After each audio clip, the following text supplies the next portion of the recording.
Yes, people, it's a big day. It's the EFL Cup final today at Wembley Stadium, and hopefully we'll get the win. But first of all, good morning, good afternoon, and good evening. Accept whatever suits your time zone. And in the studio with me already is Stab, my very good friend and a brother. We're here to analyze the lineup and see if there's a reason to, criticize Thomas Tuchel for his selection or if there's a reason to applaud him. But the truth is, no matter who he selects, there will be one person or the other who disagrees with him. So we're still waiting for the lineup to show here. I don't know it in the fifth stand up. I'm still not seeing it. I go to the community. It's not even in the community yet. Also in the chat window, it just says lineup loading. Staff, do you have it anywhere? No, because I'm not in the living room now. I haven't got the computer in. Okay, no problem. We'll wait. I think it will reflect on this app in a bit. And before we continue, I'd like to do this to give credit to FortMob. I use their app for the streaming. It makes the process seamless. And they're very, it's really helpful during the stream because they have good in-depth statistics. They have the lineup. Usually they get the formation correct, except if it is cup games. They don't get it correctly. And if you look at the bottom there, you can see you can download it for your Apple products. You can also download it for Android and Huawei products. But we'll see. I think Fahim. Oh, okay. Now I look. Maybe Fahim is looking for your trouble. I'm not sure if yes, he's a start. No. Fahim says, what did he say? No Ziyech in the lineup. Why? I haven't seen the lineup here. You're trying to wind up staff. Is that what you're trying to do, Fahim? How you doing, brother? I hope you're doing well, and thank you for being in the chat. I'm still waiting for this guy here to refresh. Maybe we'll see the correct lineup here. I don't know what's holding it. Staff, have you seen it anywhere? No. Why would he wind me up? I said Ziyech couldn't start. Okay, there you go. We have the lineup. So let's talk about it now and see. Formation is 3-4-2-1. Wow. We predicted the midfield correctly. Surprisingly, I didn't expect us to get that one correctly. So, Stav, let's talk about the lineup now. At the back, let me go this way so we can see it fully. Between the sticks, Mendes starts. That's very, very disappointing to me, and I have my reasons, solid reasons. But like you said during the Blue Morning show, you said Thomas Tuchel, if he feels like Mendy has some attributes that he feels like will make him serve the team better, it's his choice to select him or drop him on the bench to the bench. But Mendy starts between the sticks. The back three, surprisingly, Chalobah starts. I didn't expect him to start. I thought he was going to start, and some people didn't think he would start because he hasn't played for a while. I think Declan also said something about him not being sure that Chalobah will start. We have Chalobah, we have Silva, we have Rudiger. That's the back three.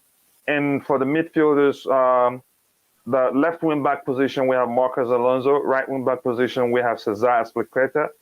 The 2 sixes are Kovacic and N'Golo Kante. Christian Pulisic starts as we thought he would. I wasn't sure that Mark was going to start. I expected Ziyech to start, and up front it is King Kai himself.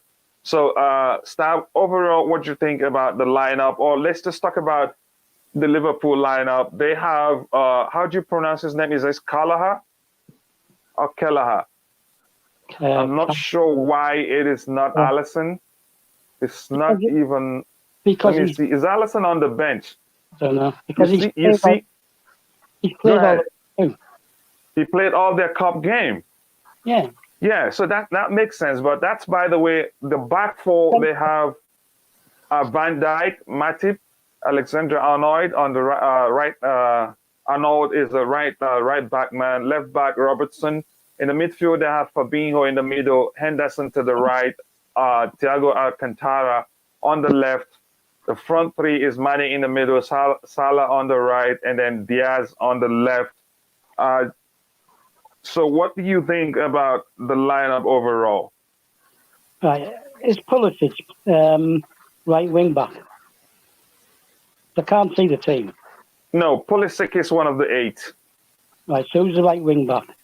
Yeah, one of the right wing back is Cesar Azpilicueta. Just like, when we were building the lineup towards the end, we switched it. Yeah, which I did. Yeah, you remember, right? We switched it and said he wouldn't start Reece James. Sorry, what did you say? I said he wouldn't start. Originally, I said Reece James, but then when I thought about it, I thought he would start and he would put Azpilicueta there or someone out of position, and that's why I picked Chalobah. So at the front, who's the other ones in the three at the front? In the front three? Yeah. The 2 8s are Pulisic on the left, Mount on the right, and Kai Havertz as a 9. Right. So the only one I got wrong was Kovacic, because I thought he would pick Jorginho. No, I thought Kovacic would start also. I said Kovacic, Kante. I didn't think he was going to pick Jorginho. Yeah. So Antonio, how you doing? I'm doing good. Antonio, are you there? Yeah, I'm doing good. How you doing, bro? Good. Awesome. Have you seen the lineup? If you have any surprises there for you? No. I'm surprised. Ziyech is injured. So is he even on the bench? Let me check. On the bench we have Romelu Lukaku, Timo Werner, Callum Hudson-Odoi, Jorginho, James, Ruben Loftus-Cheek, Saul Niguez. So Ziyech isn't on the bench. And Stav, you didn't think it was that serious, right? That's what Tuchel said, isn't he? He said I'm surprised Jorginho. He had the whole squad available. What I said was when we were picking the team this morning, right, is that I didn't think he would pick either the two got injured, but he's picked Kovacic, and that's the only reason I didn't pick Kovacic, because I didn't think he would start him. So Ziyech isn't even on the bench. Yeah, it's not on the bench, and he said the only person missing was Ben Chilwell. Yeah, that's what he said. Oh wait, but, wait for real? That was what Tuchel said in his press conference. Yeah. Am I right, Antonio? Yeah, that's correct. Yes. And on the pitch, Antonio, what do you think about the lineup overall?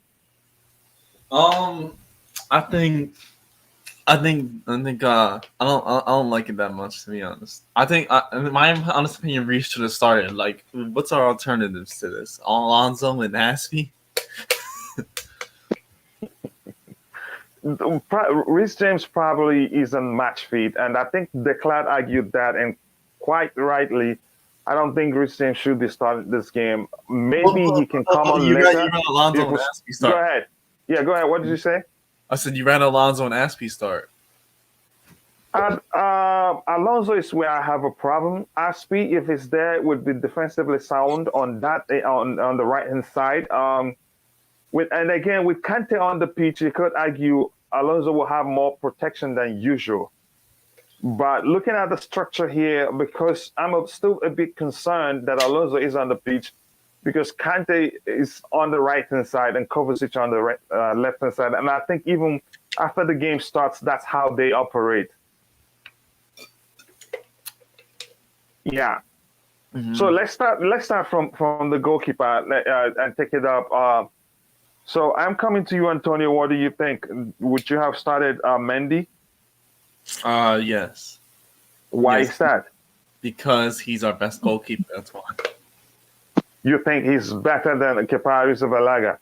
Yes. Yes. What was that question? Yeah, but the fact is, listen. Let's be factual here. The fact is, statistics say otherwise, and I'll let Stav answer that question. Stav, what do you think? You think, given form wise, that Mendy is better than Kepa Arrizabalaga? I've already said Kepa's got a slightly higher percentage of saves, right? Invariably, he's had to play with weakened teams in the cup. He's conceded 3 goals in all the games he played, whereas Mendy conceded 3 goals against West Ham conceded goals against Burnley. It's pretty level, right? I don't subscribe to the routine that Mendy's beats ahead of him because he's not. But anyway, it won't matter with it because if Newcastle buy him, Kepa will be gone next season. Are they looking to buy him? A lot of clubs looking to buy him. Okay, I'm coming. Before we continue, I'd like to say thank you to Bobby Fairview. We haven't seen you in a while. I hope everything is okay with you. It's always nice to see you in the chat. And also my brother and friend, CFC Fahim. I appreciate you being in the chat. The guys in the chat, the people in the chat provide great value. And also Mikhail, my brother, nice to always see you around. So, Antonio, you said a lot of clubs wants to buy him. Like what club, for instance? Newcastle staff has I heard Atletico Madrid. Yeah, Atletico Madrid, Lazio, and I heard Newcastle. I think that's pretty much it. That is one thing that I don't think will be easy because I don't think anybody will pay close to what Chelsea will be asking. Because the truth is, I haven't heard of Chelsea selling a player at a loss, especially a young player like him. Sorry, what did you say? We're on about Kepa. Yeah. Well, okay. What do you think they would want for him? At least 50. 50 million. North 50 yeah, million. That's what they want. That's what Chelsea wants? Yes, 50 million. In the region of 50 million, right? Newcastle would pay that. And they're not going to get a better keeper anyway. Let me ask this question now. Does it really make sense to sell him? He's a big asset for the club. He isn't going to get much starting time on Chelsea, so he might want to leave on himself. Yeah. So I think you make a great argument there, Antonio. So even if the club would want to keep him, Kepa would want to leave because he wants to go to World Cup. So it only makes sense that if the opportunity comes, I think he would take it. So let's move. But I wanted to ask you this question. What's his name? Antonio, do you think it's fair that Mendy is starting over Kepa Arrizabalaga? Yes. How is it fair? Because he's better. That's why. Because Mendy has been our best goalkeeper. That's why. No, that the statistics say otherwise. Even he wasn't. Otherwise. Yeah, go ahead. My eyes say otherwise. And plus small sample size for Kepa this season. Honestly, I'm not sure about that argument. Go ahead, Stan. You wanted to say something. What was that comment?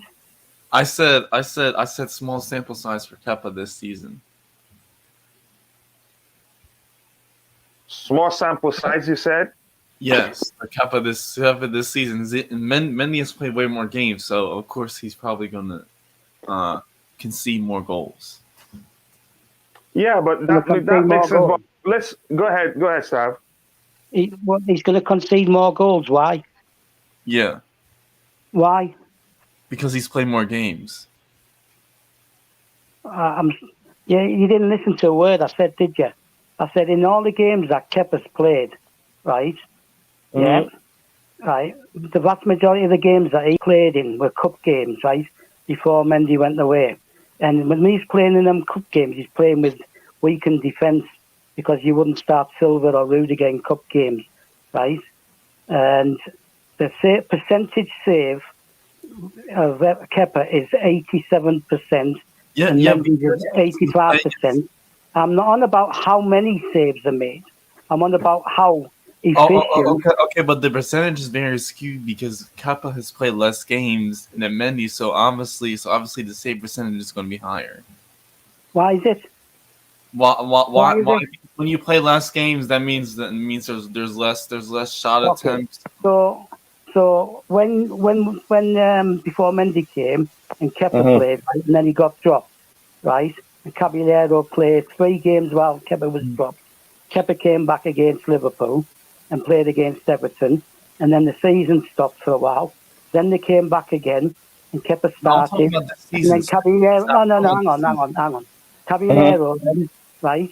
Then came in for the last 2 games. Wolves, I think it was, in the cup game, right? So he played five games, right? Okay, and his save percentage was higher than Kepa's. You can't just turn on because somebody's played this or somebody's played that, right? That the percentage rate will be different. Why would it be different? It's a percentage rate of all shots faced to a percentage of saves made. You can only face so many shots, right? It doesn't matter how many games you play. It's based Yeah, on it the does matter how many games shots you you play faced and because the shots you've saved. Well, okay, well, like Kepa, we say this conceded 3 goals while Mendy was away. Mendy conceded 3 goals in 1 game against West Ham. He then conceded goals against Burnley. That's the point where Mendy was going away. His form was not great. His form All was right. You know what? I think we're not gonna waste time. against Frankfurt. We're not gonna waste. Yeah, we're not gonna waste too much time on the Mendy Kepa argument because that's one I'm not gonna even give up. So we should not just keep whoever would prefer to start between the sticks in a just as a property. Okay, now HB, how are you doing? I don't think I've seen you here before. If this is your first time, please smash the like button and subscribe to the channel if you haven't. That will go a long way for us. And also, if you're watching from Facebook, you can join us here on YouTube. Click on the like button to help us reach more people and subscribe to the channel if you haven't, to help the channel grow. Would appreciate that. That goes a long way. You subscribing to the channel and also you clicking on the like button. So now I think we're going to do what Mikhail said here. He said, guys, let's not overthink it. Whoever starts, whoever comes off the bench, let's make it a performance to make us proud. It is emotional day. Seriously, an emotional day. And one thing that Noranda said during today's Blue Morning, he said something like, we should, that is, all eyes will be on Chelsea to see how they start the game, especially from the perspective of seeing them wear something that shows that they support Ukraine. But that is, by the way. Now, let's look at the back 3. Antonio, would you have done anything differently, given that what we have on the bench? Christensen is not there, but we have Rhys James there. Would you have done anything different? We also have Sarr. Well, would you say, Coach? Would you have done anything differently? The back 3 as they are now. In terms of the defense, you said? Yeah, the back 3. Yeah. No. Here's what I'll come to you, Staff. Here's what I do. Because the Liverpool attackers, they're brilliant. Their finishing is magnificent. It's just as if you could argue if they get 10 chances, they score 12 goals. Else, Coach. Sorry? Christensen is out. You can't really do anything else. You have to start Chalobah. Here's the thing. Here's how I could do it. Because Chalobah hasn't played for a while, and there's no guarantee that he's match fit. I'd play Sarr on the left where Rudiger is and bring Rudiger to the right where Chalobah is, and then play Aspi where he is right now. And that solves a whole lot of, because now you don't I know you don't trust Alonso. You've already said it. Yeah, I don't trust Alonso. Exactly. So I'd rather Marlon Sarr start. Then coach, you're starting Reece, but you said you don't want to start. So no, that doesn't necessarily mean Reece will start. If I start Sarr there where Marcos Alonso is right now, I think you're correct. Stab, what would you do?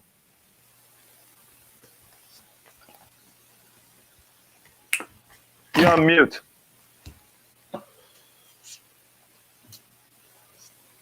You are still on mute, Stav. We can't hear you. So while we wait for Stav, looking at it as it is, okay, if Sarr comes in for Rudiger and Rudiger comes to the right, so it doesn't make sense actually. So, but I'd rather play Sarr where Alonso is. Stav, are you fine now? Yeah. Yeah. Wait. What did you say? You said you play No, I'm asking You Stav. play We Star. can't hear him. Yeah. Okay, Stav, can you hear us now?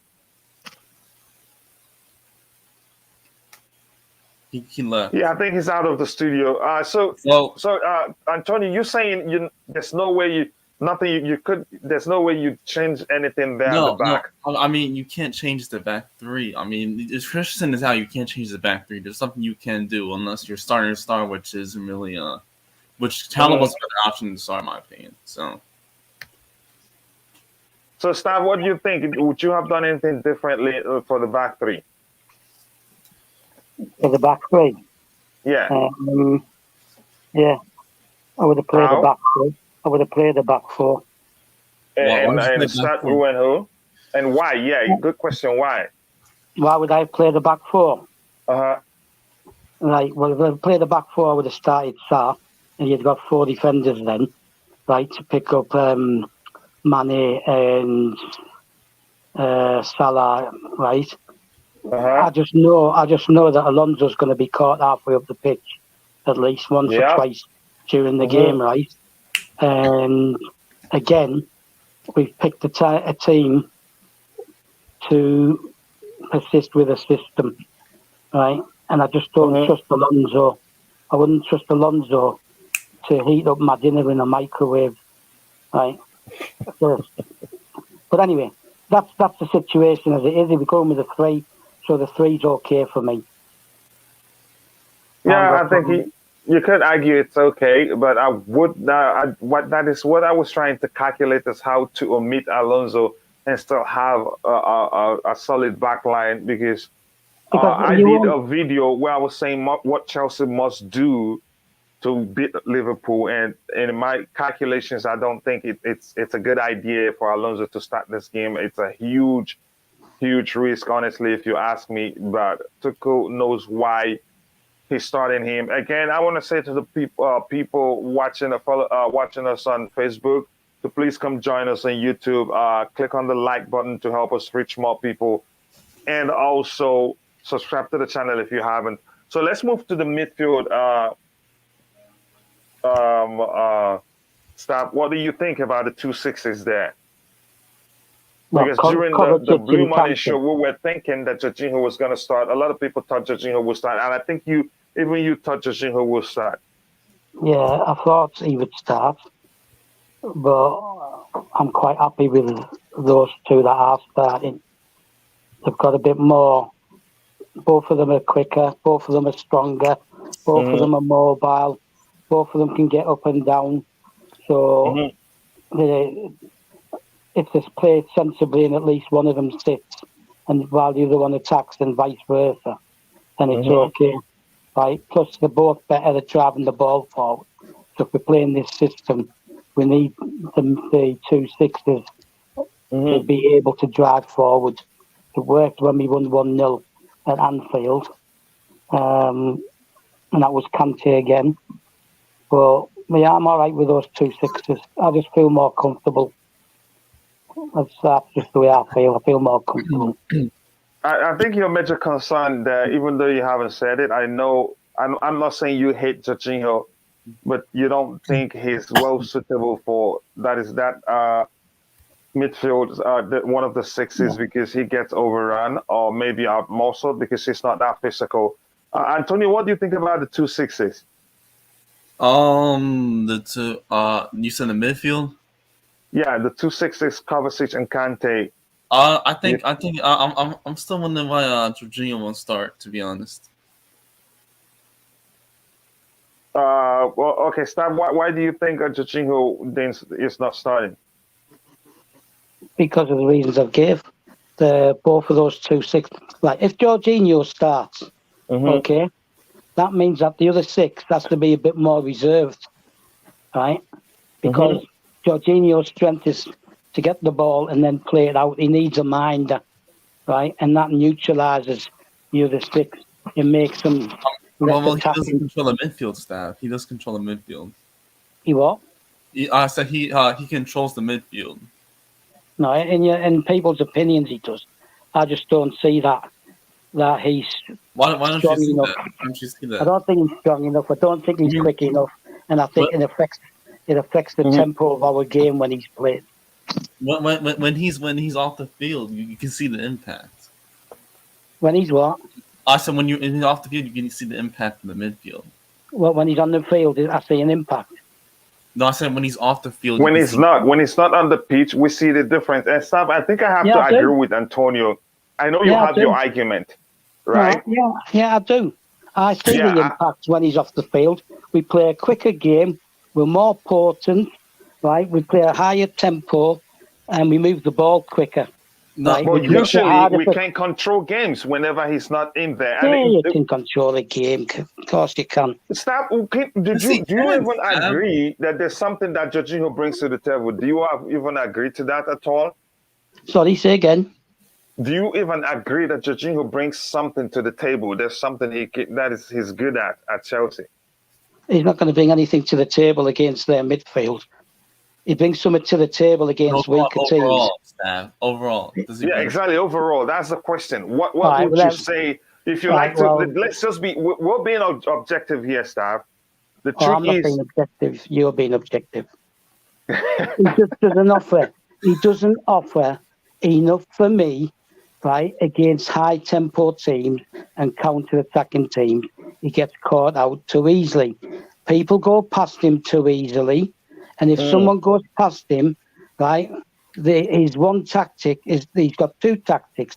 If someone's trying to go past him, either he fouls them or he stands in front of them to try and buy a free kick. Now, because they've decided to let more go, right, and not give free kicks for everything, when he stands in front of someone, there's been times he's been knocked over and the play's carried on. I just think their midfield is too powerful for him. But that's okay. I'm not going to get into an argument. Yeah, you have your opinion, I have mine, and that's the truth. That's the truth. Coach, I want to say something. I got a quote from Tony Cruz. You can only see the value of someone like Jorginho when you play against him or with him. He was one of the best midfielders in the world last year. That was a quote from Tony Cruz. I just don't know how to get. I think Stav knows what he contributes, but if you ask me, I'd say Stav's the best argument against playing Jorginho is just his lack of, he lacks in the physical area of the game, physical aspect of the game, and also opposition players can outrun him. I even tried to explain Stav that Jorginho has improved under Thomas Tuchel. And he reads the game very well right now, even though he's not the quickest. Sometimes defensively he can be great. Is he perfect defensively? No. Sometimes because when you start him with here's what I've argued before. When you start Jorginho alongside Kovacic, you'd see some great chemistry between, almost you could argue telepathic chemistry between Jorginho and Kovacic. But the truth is, when it is the two of them on the pitch, our defense usually lack protection. So that brings to mind how, yes, Jorginho isn't perfect. But you see the best of Jorginho when you pair him with N'Golo Kante because he has some measure of security there. But I'm not going to subscribe to Stav. Let me even say it like you usually say it. I'm not going to subscribe to the argument that Jorginho doesn't offer that much to Chelsea. I don't think it's correct, Stav. You're not going to win that one, I have to be honest to you. I don't think, right, he offers anything to a high-tempo game, right? So that's why I don't think he offers what we need in this game. They're going to go for it, right? They want to win this trophy, not just as much as we do. But they've got Salah, right? They've got Mane. I haven't seen their team. It's Salah and Mane playing. I can't see the team on the screen because I'm on my mobile. Salah and Mane, they're on the pitch. And who's the other one? They have Diaz, I think the new guy. Yeah, where's he playing? On the left, the front three. They're playing 4-3-3. Right, so they've got three mobile, quick players. Okay, coming at our midfield, right, and our defence, you honestly think that if Jorginho had been playing, right, that he would have been able to do anything against those three? On top, and who's the midfield? Who's Liverpool's midfield? They have, I think, three of their best, if you ask me. Fabinho is in the middle, to his right, Henderson, which is their captain, and they have Thiago Alcantara on the left. Right. That's why he's picked, right, Kante and Kovacic, because they're more mobile, they've got better movement, they're a bit stronger than Jorginho is. This isn't going to be a game where you have the possession of the ball, right, and you can take your time to control it. That's why we conceded 3 goals at Stamford Bridge, right? This is a game where you have to match them and you have to give protection to the defence from the front three. And if you look at our defence, right, Silva isn't going to be that quick. So he reads the game, but he needs somebody in front of him to also support him. Now, I told you 100,000 times by now, I think, that I see what Jorginho gives, right, but I just don't think it's suitable to high-pressure games, right, where you're being pressed, and a quick tempo game, which, because of his physical attributes and his pace, more suited to international football and Italian football, where people will give you time on the ball to control and dictate the pace. But in this kind of game, he would not have been able to do that, and certainly not with them three coming at him. That's why I believe that he picked the two he did. There you go. Your turn now. Okay. So Coach, I got an update on Christensen's injury. So from Thomas Tuchel, the issue is his Achilles. It happened in training yesterday. It was a bit surprised and a bit of setback because we were relying on him to be fit today. He was very strong in the last matches. He could not. Okay, wow, his Achilles. Yeah. Wow. Anything on Ziyech? No, not yet. Okay. And for guys in the chat, if you want to join the panel, I've dropped the link in the chat. If you want to join, I see the Nick Blue. Always good to see you around, my brother. So now let's look at Antonio. Do you think, because you could say we have two of our best midfielders on the pitch, that's Kovacic and Kante, in terms of defensive capabilities? Yes, I would say that. I would say that, Coach. You wouldn't say that? No, I said yes, I would say that. But I do think Jorginho brings more control on the pitch. That's why I think. I agree with you on that. In terms of keeping the ball and help us, dictate the tempo of the game, I think Jorginho is one of the best. He does that better than any other player we have on the team.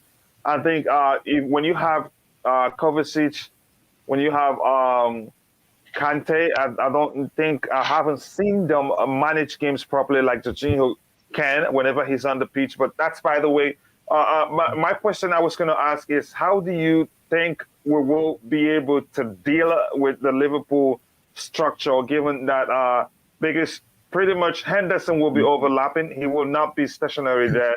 The same thing as Alcantara. Those 6 of them will be operating close to the final third in our area. So what do you think? How do you think we'll deal with them? Because probably they will overload there. I'll deal with who? The front three? No, the 6. You could say front 6, because these guys, the 6 of them will be operating closer to our box. So Liverpool like to do a lot of they play a high line. So also they like to do a lot of crosses. They like to do a lot of crosses, Coach. So what I think we will do is we will just try to how do I say this? Like, we have to, like, I think Rudiger will stay on. I think Rudiger will be on Salah. Because I know Rudiger. I don't think it will be man marking, but go ahead. I think we would have to watch the midfield, because they're most likely, like you said, Coach, they're probably going to try to overload us, and try to press the center backs. So that's the thing we're going to watch out for. I would personally start pressing them. I'll personally start pressing them, coach, because they can be a very dangerous attack. I know right now their attack I think is Salah, Mane, and Diaz, which is I know. I think Chalaba. I think for Chalaba, it's going to be a problem though for Chalaba because because I don't know if he's up for this game. What do you think about that, Coach? We argued that during the Blue Morning show. We thought maybe he isn't match fit. We argue whether he should start or not. You never can tell. And then we talked about how Tuchel he likes to ease in players gradually. That may have been the reason why he hasn't started the game for a long time. So yeah, I think we'll see what happens. Helgi, coming to you, what do you think about the lineup overall? Would you have done anything differently? Well, I more or less expressed my preferences in the Blue Morning show when we made the predicted lineup. Happy to see Mendy and Havertz starting, and this is something that I have wanted since we booked our place in the final, and I'm glad it happened. Disappointed not to see Reece starting, but as we discussed, it's understandable due to him. Yeah, the Clad even said it then that probably Tuchel was playing mind games, that he isn't sure Reece James is ready to start a game. And the fact is, we must remember that he was out for almost a month or so. So go ahead. I don't know if mind games is the right term here, but I think that it may have been a 50-50 situation until the last minute, and he may have asked the medical department maybe and sort of expertise in the sense of risking him from the start or not. So it's one of those touch and go situations that you have to take care of, because there is also the rest of the season, and maybe he will explain it better himself if asked. Also, in terms of Ziyech not being involved at all, that's a surprise in my opinion, because Tuchel said in a pre-match press conference that we had excellent news regarding the injury front, and only Chilwell was absent, and now it seems that Ziyech hasn't managed to fully recover from that concussion that he had against Lille on Tuesday. But also, it's strange not to see Jorginho starting, in my opinion, because we saw that a lot of people prefer the Kovacic and Kante pivot, and I completely get it. But in perspective, it's strange not to see Jorginho starting in either of our two finals this month, and he didn't start against Lille as well. I'm not trying to say that it intends or implies something else, but I would have expected him to start today. Anyway, the back three is what I expected. The only change would be if Tuchel had gone for Aspi instead of Chalobah, and Reece would have started. But yeah, it's a good blend, and yeah, the only surprise is in terms of the absences more than in terms of those who play. So I'm surprised only because of due to Ziyech not being involved, while the rest of the team is more or less what we expected.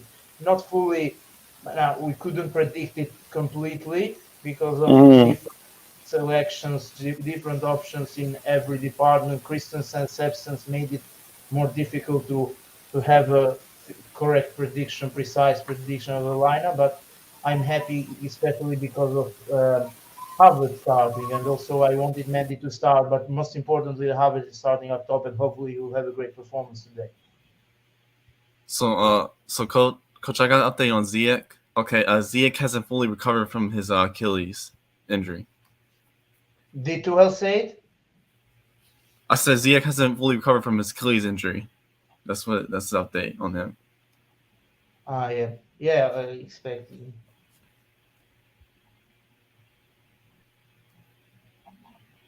Start looking at the two number eights. Would you have done anything differently there? Well, Sorry? the two number 8, well, Yes. Mason and Pulisic. Yeah, the two of them. Yeah, well, I think Pulisic was going to get in because he's been picking up form. He scored against Liverpool, didn't he, in the Stamford Bridge game? He's quite mobile. It would have been interesting to see what happened if Ziyech had been fit, but it is what it is, and basically it's the team I said it would be, apart from Kovacic, because I didn't believe he would start Kovacic, right, with him getting injured the other day. That was my main concern. And yeah, I did say Aspie at right wing back, but then changed my mind. Right centre half. And then when I thought about it, the way Tuchel operates, thought there's no way he's starting Reece James. So I did say either Aspie or he'll play someone out of position. So then I moved Aspie where he is and I put Chalobah in. So Kovacic is the only one I didn't predict. Okay, how about the two number eights? Would you have done anything differently? That was the question. Well, that's the two I predicted. So what can I say? That's the two I predicted. Okay, it's energy. I expected Mount to come back in. Yeah, there's plenty of energy. There's plenty of energy there. Yeah, and also pressing. And I think he's done well against Liverpool of late. So I think you make a great argument that he starts there. Antonio, what do you think about the two number eights? The two number eights. So in the midfield, you said? No, the two number eights just behind Hazard. Oh, Havertz, you said that. Behind Havertz, yeah. I'm talking about Pulisic and Mason Mount. So here on this situation, we can't really change a whole lot, coach, in my opinion. So I mean, Ziyech is not match fit, and Cho has been bad. Werner is just bad overall, and Lukaku. I mean, we've already expressed our opinions on him. It's all you can pick. If Havertz is playing up top as a false 9. That's the only thing you could pick, except maybe Callum Hudson-Odoi instead of Pulisic. And I'm not saying I would have picked him. I said that was the only other option. If you're playing Havertz across the top, then you're going to pick Mount on the right, and then you've got a choice of Callum Hudson-Odoi or Pulisic on the left, and he's picked the correct person for me. Helgi, do you want to say anything? Yeah. Even if Ziyech was fit, I would have expected him to. Would expect him only instead of Pulisic, because for tactical reasons, Mount provides that kind of link between the number 8, the pivot, so the double sixes and the attack. And off the ball, he's expected to drop and join Kovacic and Kante to create that parity in midfield with the Liverpool 3. So I didn't think that Thomas would bench Mount if he was fit and he is fit. So the only way Pulisic should have started Ziyech should have started is instead of Pulisic in this system, I mean. And before the game in the Blue Morning Show, when we discussed about the predicted lineup, I said that like in the Club World Cup final, Ziyech made the bench, and Tuchel after the game said that it wasn't due to an injury or a knock, but it was because of technical reasons that he adapts better in a four at the back system. And now that we have opted for a 3 at the back, he isn't included. And even if he was fit, I expected him to start on the bench or instead of Pulisic only. So Mount and Havertz for me were almost sure that they would start the game. So that's what I had to say in this regard. Mm. I think your argument makes sense. I was going to ask Stav if you're there, Antonio, if you're paying attention. How about Timo Werner? Because we have against Liverpool, we know Timo Werner does well when there are spaces, when he finds spaces in the opposition half.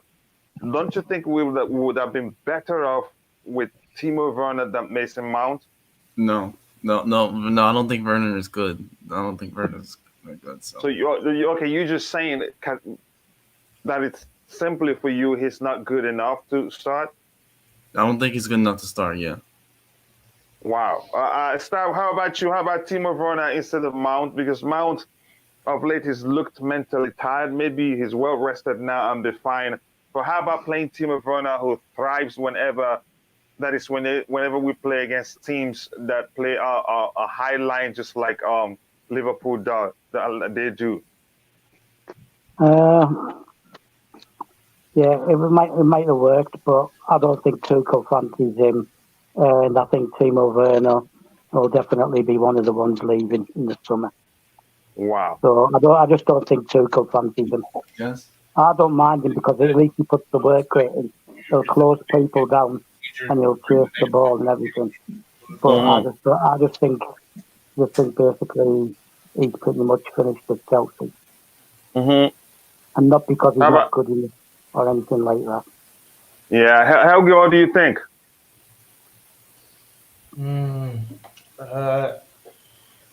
Matt Law said before I think yesterday, that one of the strikers would definitely leave in the summer. Mm-hmm. And as it stands, because things change very quickly, but as it stands, Timo is the most probable one to leave. I don't fall into that bracket of the fans that have slandered him and said that he has been a total disappointment since his arrival from Leipzig, because he has had a number of positives as well in terms of helping the others create chances and getting involved in the attack, especially against teams who play in high line. If you remember, for example, the game at Anfield against Liverpool last season, we won 1-0 and he was up top and was wrongly had the goal ruled out unfairly, and used his pace to go past Alisson and scored with the open net. And he has done it in a number of cases in terms of creating chances from the others and drifting wide. But there have been 2 years actually, and you can't have much more patience in terms of getting repaid compared to the sum that we paid for him.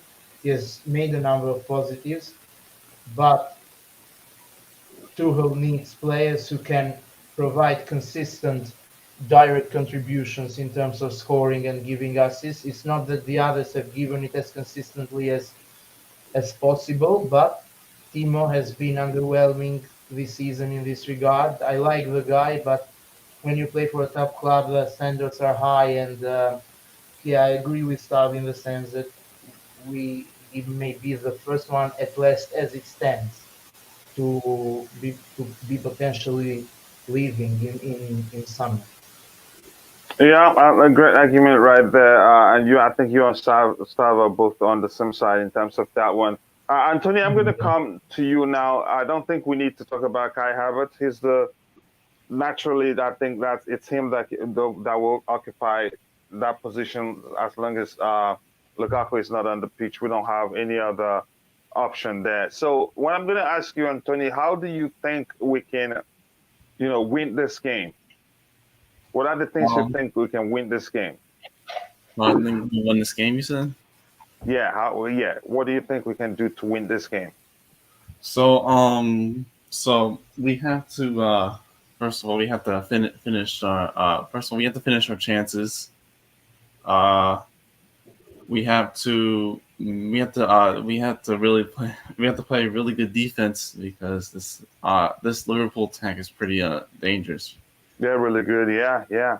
So we just have to contain Salah and Diaz. Diaz is the one I'm the most worried about, because he's against our more weaker side of the defense, because Chalobah is probably our weak link in the defense in this lineup, in my opinion.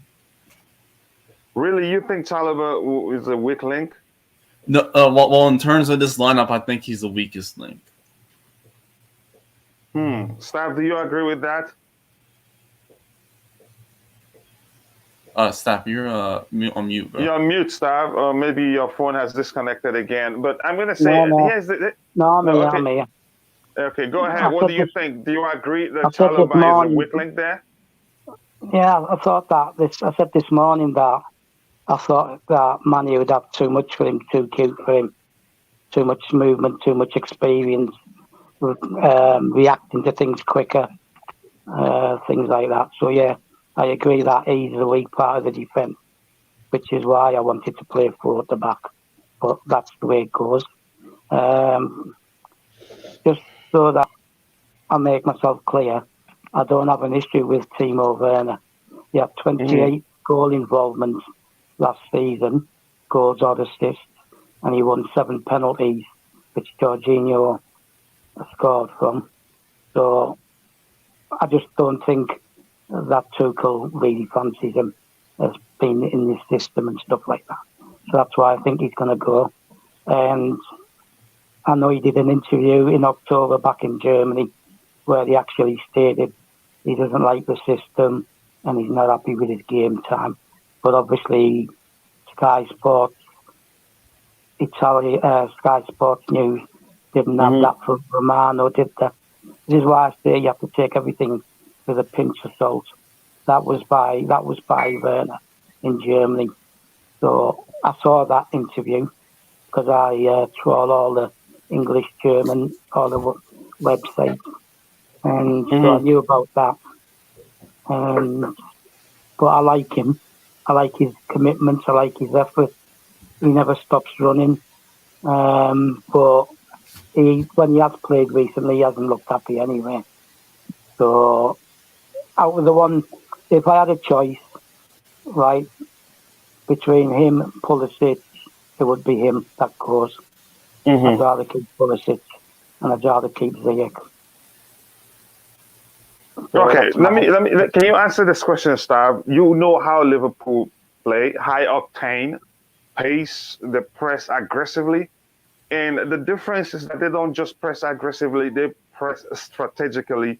And we've learned, especially when Jorginho isn't playing, I know you have your argument on you're not subscribing to him helping us control games. But the fact is, our team overall, even sometimes when he's playing, we seem to struggle against teams that press like Liverpool. So, how do you think? What do you think we should do to not let them, startle us with their pressing? Well, we've done it, haven't we, with the 2 6s? We're just going to have to hope that they're both on their game, they're both on form, and they're giving enough support to the 3 defenders. Again, my problem is with Alonso. Right, he's gonna leave that side open, and we need, if we're going to counter, then we need to do it with a higher pace and tempo than we do normally when Jorginho plays. That's why I said I'm okay with the 2 6s. Because Jorginho would get overdone by that midfield and that 3 forward line. It's different when you're being allowed the time and space on the ball to dictate the movement and the tempo of the game. Right, this is going to be high octane, and we've got to be high octane as well. Otherwise, we're going to end up being in trouble. So basically, we have to outstrip what they're going to do. Do I feel confident? Not really. Do I think the score? 1-1 or 2-2, and it'll be won in extra time. Not necessarily penalties. I don't think it'll be won in 90 minutes. That's okay. Thank you for that. Helgi, what do you think about how we can approach the game to win. I think one of the things I think I'd like us to talk about is, let's say, they play a very high line. That's for sure. They're just like not exactly as Leeds United, but they're close in terms of how they play. It's like, oh, by default, that's what they do. Then they will always play a high line. How do we exploit that? How do we exploit that Liverpool high line and then be effective in the chances we get? Because it just seems of late, anytime we play them, we get chances, but we don't put them away. So how do you think we exploit that high line, and make sure we put away the chances we get? Similarly to what we did in the last game, or the game at Anfield, the last game, I mean, after we scored the two goals, and even before they scored their first one, actually, we started with the right intensity. The only way we exploit them, their high line, is to Just go. quickly, just take like 30 seconds because I think we have 3 minutes before the game, Helgi. It's by going 2-2 with them in terms of pressing them as high as as aggressively than they can press us, because that's how you play against them. And also, I would hope to see accurate vertical passes in the channel, because you know that, as you said, they play a high line, and also the eights behind him can exploit those wide corridors that they may leave while they play high up. And also another option is to play diagonals from one wing to the other, and the wing backs have a massive job today. It's not that they don't in the other games, but today especially, because not so quickly, because we have just 2 minutes to go. What do you think the result will be? Well, it's too tough to predict. I just hope we will win. I expect a close game, but I'm saying only this. I hope we'll be as clinical as possible, and yeah, that's all. I can't predict. Chelsea win, hopefully. Okay, Antonio, what do you think will happen? I'm gonna say 1-1, 1-1, and then to pens and Chelsea. Okay, Stab, you already said it will be won during extra time, right? Yeah. Okay, and thank you to everybody in the chat. Just we all declared. Fahim, my brother, was here, and Bobby Fairview, welcome back. And to everybody, Ankit, my brother, Nick Blue, all of you, Steve Chelsea, thank you. I cannot name everybody. I appreciate you all. Let's go and watch the game, and hopefully the boys gets us a win. Thank you very much for finding time to participate. God bless you all, and bye.